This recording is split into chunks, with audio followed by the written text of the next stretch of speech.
افطار دسترخوان پر بچے ہوئے کھانے کو ٹھکانے لگانے کا طریقہ۔ اللہ تعالیٰ نے ہمیں جو اپنی بیش بہا نعمتیں عطا کی ہیں تو ہمارا فرض ہے کہ ہم ان نعمتوں کی قدر کریں۔ خاص طور پر رمضان المبارک میں تو نعمتوں کی بھرمار ہو جاتی ہے۔ غریب سے غریب شخص کا دسترخوان بھی طرح طرح کی نعمتوں سے سج جاتا ہے۔ ہمارا بھی فرض بنتا ہے کہ ہم ان نعمتوں کی قدردانی کریں اور انہیں ضائع نہ ہونے دیں۔ یہاں میں آپ کو آج کچھ ٹپس بتاتا ہوں کہ کس طرح آپ افطاری کے دسترخوان پر بچے ہوئے کھانے کو بہتر طور پر استعمال کر سکتی ہیں۔ اکثر گھروں میں جب گوشت کا سالن بنتا ہے تو بوٹیاں کھا لی جاتی ہیں اور شوربہ بچ جاتا ہے جسے دوسرے دن کوئی بھی کھانا پسند نہیں کرتا۔ اگر آپ اس شوربہ میں 2 انڈے ابال کر ڈال دیں یا پھر آدھا پیالہ مٹر اور 1 آلو ابال کر کاٹ کر شوربہ میں ملا دیں، اوپر سے تازہ ہرا دھنیا کتر کر ڈال دیں تو یہ بالکل نئے سالن کی طرح ہو جائے گا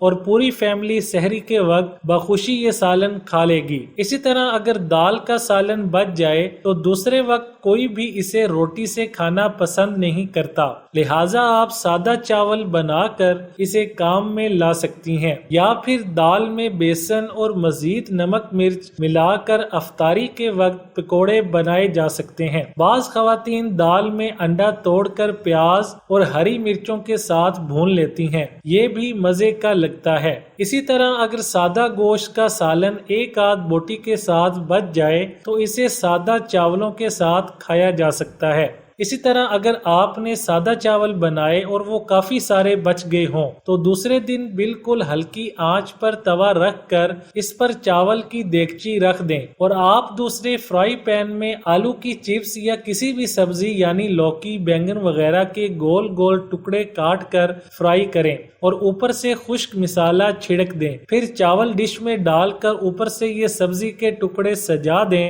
چاہیں تو انڈے ابال کر ان کے گول ٹکڑے بھی سجا دیں۔ پیالی میں دہی کا رائتہ بنا کر یہ چاول پیش کریں تو فوراً چٹ ہو جائیں گے یعنی کھائے جائیں گے۔ نوٹ: باسی چاول کو کبھی تیز آنچ پر گرم نہیں کرنا چاہیے، اس طرح وہ ٹوٹ پھوٹ کر ملیدہ ہو جاتے ہیں، لیکن اگر چاول کی دیگچی کو توے پر رکھ کر ہلکی آنچ پر گرم کیا جائے تو دانہ دانہ دوبارہ سے کھل اٹھتا ہے۔ یہ مائکرو ویو میں بھی گرم کیے جا سکتے ہیں۔ اسی طرح اگر سبزی کا سالن بچ جائے تو آپ ایسا کریں کہ ایک چکن پیس جو پہلے سے میرینیٹ کر کے رکھا گیا ہو فریزر سے نکال کر ہلکی آنچ پر فرائی کریں اور ٹرے کے سینٹر میں رکھ دیں۔ اس کے چاروں طرف بچی ہوئی سبزی کا سالن اور ٹرے کے کناروں پر ٹماٹر، پیاز اور لیموں وغیرہ گول کاٹ کر افطار دسترخوان پر سجا دیں۔ اب دیکھیں کس طرح یہ ڈش شوق سے کھائی جاتی ہے۔ ویڈیو اچھی لگے تو لائک، شیئر اور چینل کو سبسکرائب کرنے کے ساتھ کومنٹ باکس میں اپنی رائے کا اظہار کرنا نہ بھولیں۔